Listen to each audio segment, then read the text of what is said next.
Welcome to Business Influencers. My name is Chris Salem, your host. I hope everyone is doing well. You found us here at TALRadio. And again, we are excited that you are here because each and every week we bring subject matter experts to share their words of wisdom and insights to help elevate your level of influence, whether if it's personally or in your business, to the next level. We are committed to your success. And if you have any questions in regards to any type of content that you would like to see here on a future show, feel free to reach out to us here at Chris@ChristopherSalem.com. That's Chris@ChristopherSalem.com. Today's show is being brought to you today by Alumni Direct. Alumni Direct is a new social media community platform dedicated to bringing alumni together from all different generational types and an opportunity to meet people for the first time. Now, this is a membership program, meaning that it takes all the noise out of social media. No more of those noisy notifications. You get to come in and generate genuine and authentic relationships with the people you choose to interact with and the types of content that are of interest to you.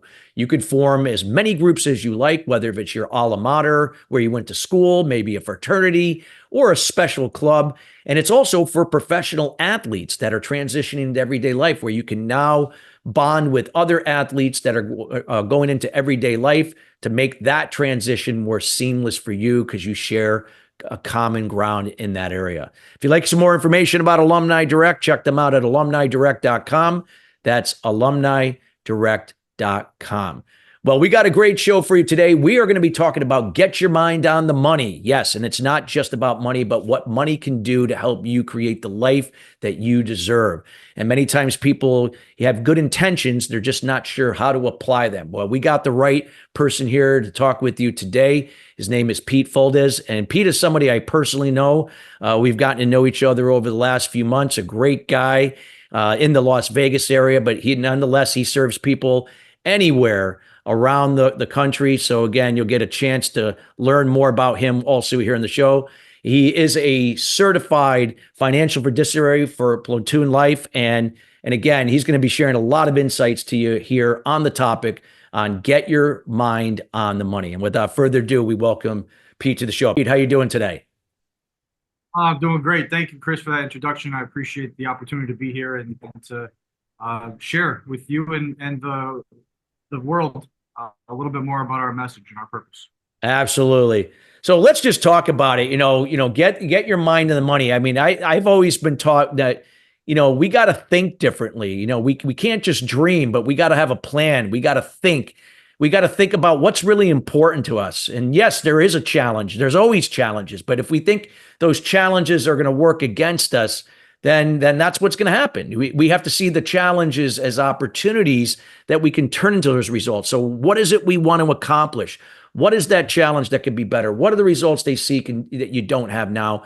And now, how do you now set a plan to move forward to get it? Share with somebody, because I'm just speaking for most people that might be going, well, I love to do this, but I don't know how to do it. And there's always something gets in the way and it doesn't happen. What would you share with those people listening here if that's the way they kind of, how they see it and what they know?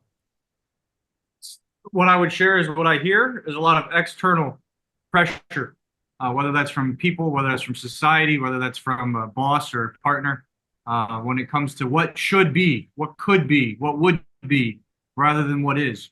And being able to really have such clarity around your purpose and your mission that no other outside force can derail you from that process. And when that happens, what we find when we are able to help create that synergy with people's lives and people's businesses, even people's sports teams, now they start to achieve at a greater level. And when you can continue to add value and build and add value, the value creation cycle is such that money always follows value. So as long as you're adding value, it may not come to you immediately. There may be a required delayed gratification there. But if you keep creating value, the money will follow. And from there, we talk about creating wealth and truly being able to leverage the relationships, the health, and the finances to create more. No, it's so true. It's so true. And talk about, value, value is, again, that, in the eye of the beholder, it's like that perceived value that people receive, whether if that's in your business, whether what's that to, what you do to your spouse or your kids or family or friends, or what you do in the community. All of that is powerful. We don't realize that value, and it does come back to you. It may not always come back from the people that you provided the value to, but it comes back in other ways if we are alert to it. A lot of people miss that. It comes to them and then they don't see it, or they reject it. Oh, you don't have to do that. I'm good.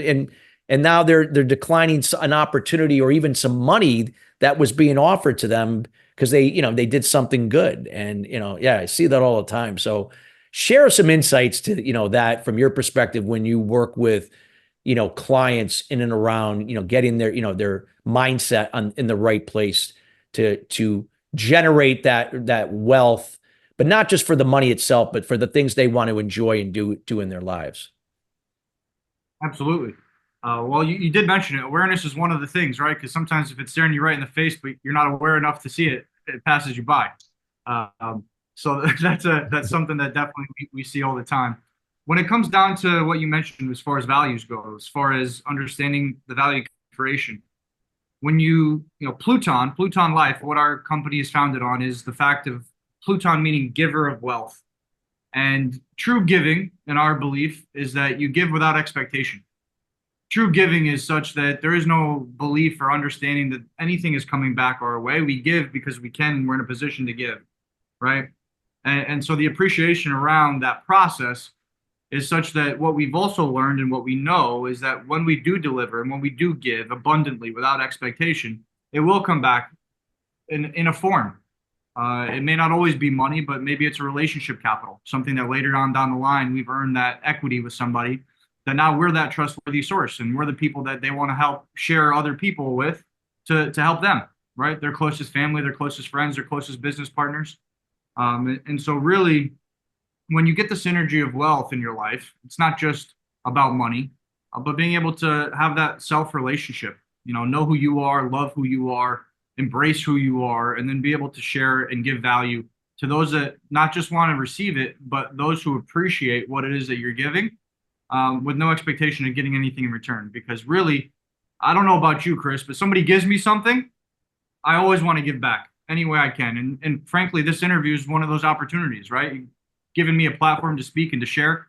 I don't feel indebted to you. I feel like I want to give to you. Yeah. And as a result, now we have a cycle of giving.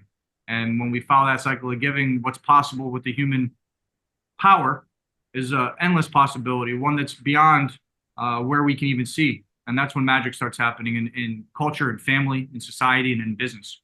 Absolutely. I agree. And it's, and making sure that, again, when you give without expectation, you could put boundaries. You don't want somebody taking advantage of your good nature, but nonetheless, that you're doing it from empathy and kindness and empowering them to step up to do something with what you're providing them, whether if it's resources or your example to do for themselves. I think that's powerful.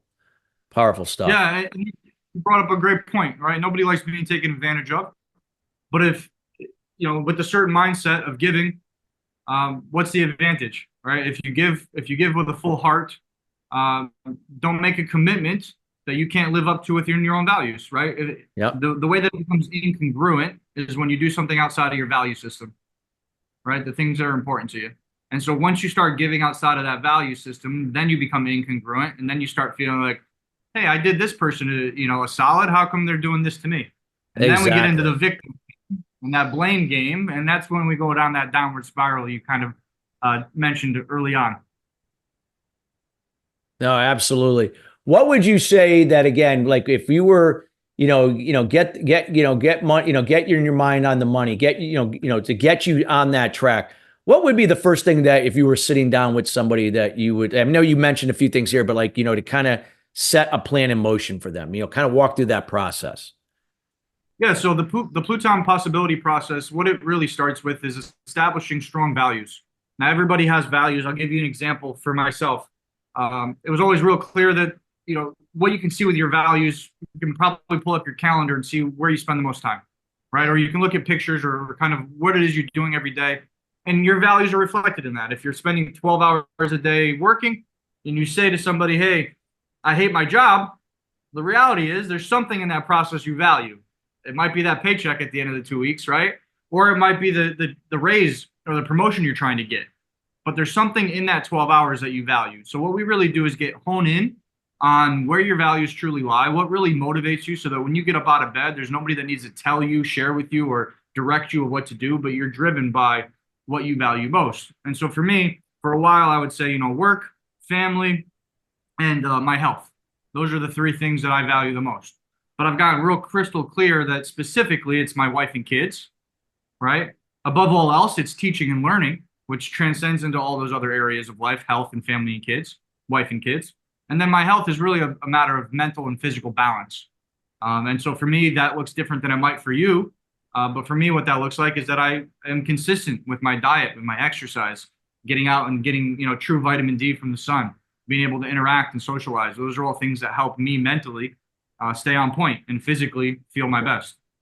Yeah, great points, Pete. I so important. I mean, I always equate that to, that's, work-life harmony, or, you gotta, and nothing is ever going to be, sometimes we have to give a little to, to the work to build our net worth and build our career. And then sometimes, again, we got to put a more weight towards ourselves and our families and so on, our communities, that type of thing. It's never going to be perfect balance, but it's going to teeter like a seesaw. I call that harmony. And that, when you said that, that was the first thing that jumped in my head. Yeah. And harmony could be 70-30 in one direction. Oh, yeah, teeter, exactly. Right? Exactly.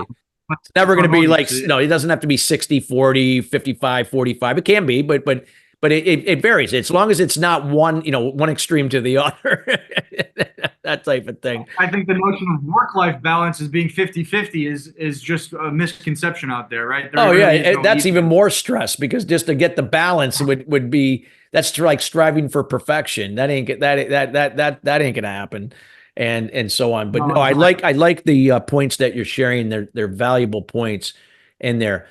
And some things, like when you look at this concept of get your mind on the money, this isn't something that, you're going to achieve everything that's important to you, like in overnight, or even let alone in a few months. This is a process. It takes some time. But if you don't make the choice to put everything into motion, then everything that's going to happen to you, you're going to react to. And a lot of times that's just not going to lead you down the path where you want to go.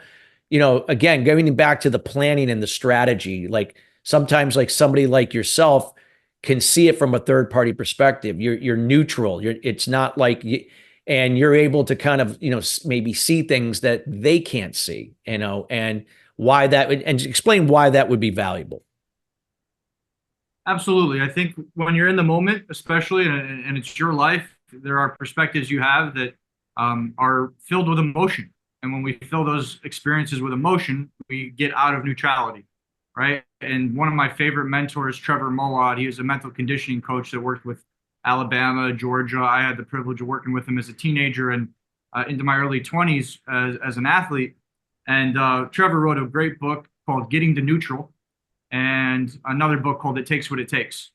And both of those work together to really kind of answer the questions that you just shared. But what I'll speak to is that, again, when you align your values, when you align your actions with your values, right, and you have these different exterior forces on us, it really takes understanding not to play the victim card, not to play the blame card, and really know who it is and what it is you're going for. And like you said, the time frame. We create expectations through time.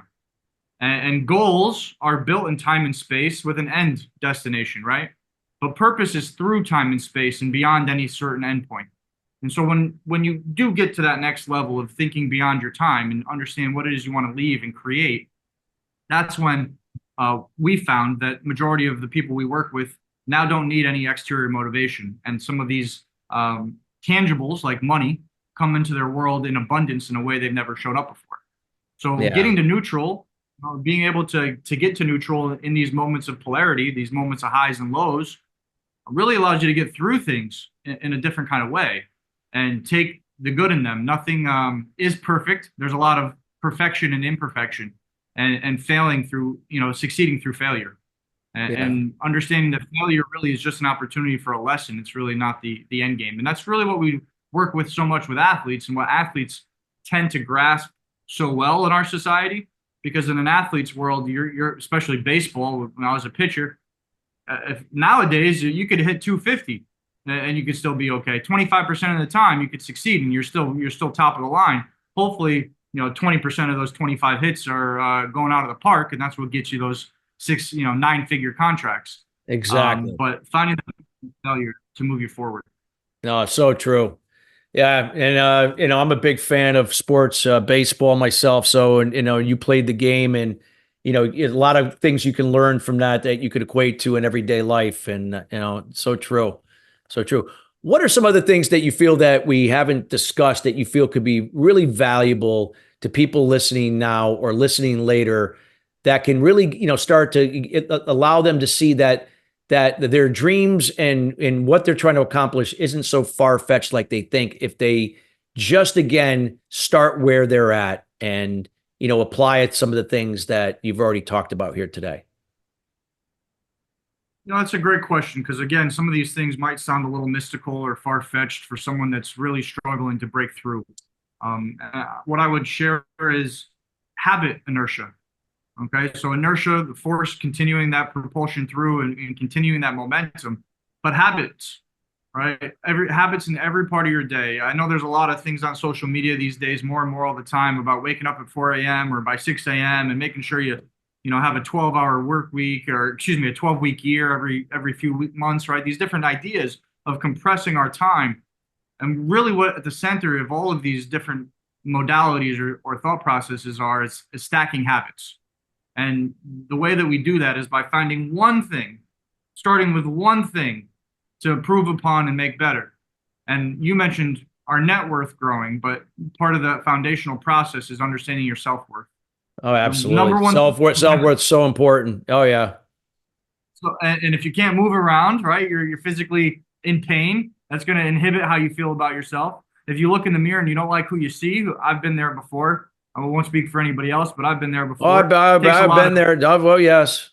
The introspection to be honest with yourself and look in the mirror and say, okay, I'm not who I want to be. What's it going to take to get there? I think, of course, social media presents a fantasy in some respects of all of the good without the pain that it took to get there. The pain that you feel is the purpose that is yours. Every one of us has a unique story and a unique opportunity to impact the world around us. And so stacking habits, starting with one place you can improve upon that would make your self-worth grow, you feel good about that habit, and then just start stacking. It takes about 90 days to build a habit where that habit is embedded in our brain and our process. So after that first 90 days where you've gotten hold of that habit, stack another.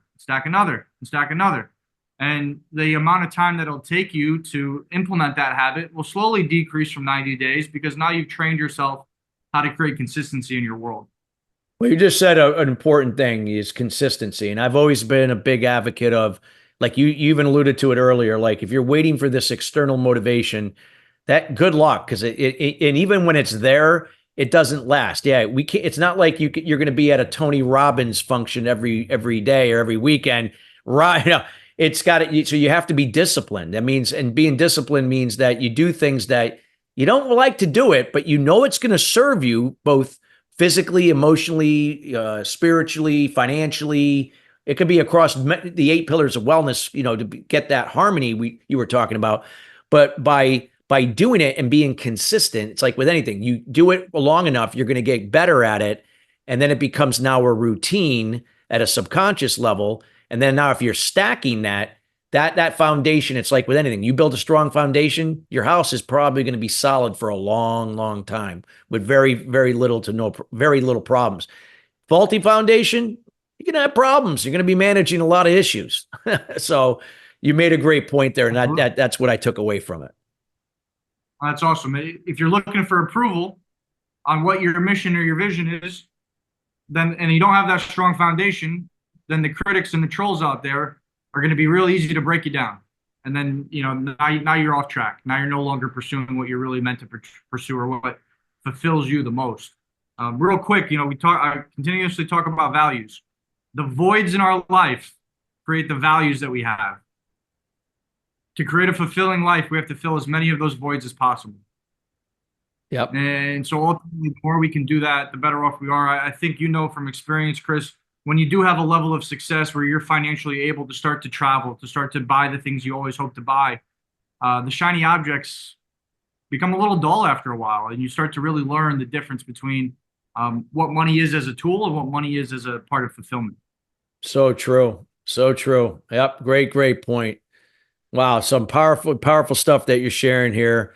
And, so, and I know right now, Pete, you're doing this, like you're now helping people, out there. I mean, you're not just your standard typical financial advisor out there. You're out there helping people to fulfill their self-worth, to know that their dreams of what they're trying to accomplish, that they don't have to just conform to what, they've been told, that they can achieve these things if you're willing to, put yourself out there with the guidance that if you do these certain things in smaller increments, that's what's going to get you there. It's not like, you have to win, the lottery, or go to the slot, go to one of the casinos in Vegas and win the big, win the jackpot. It comes in smaller, but it's that consistency that's going to win the race.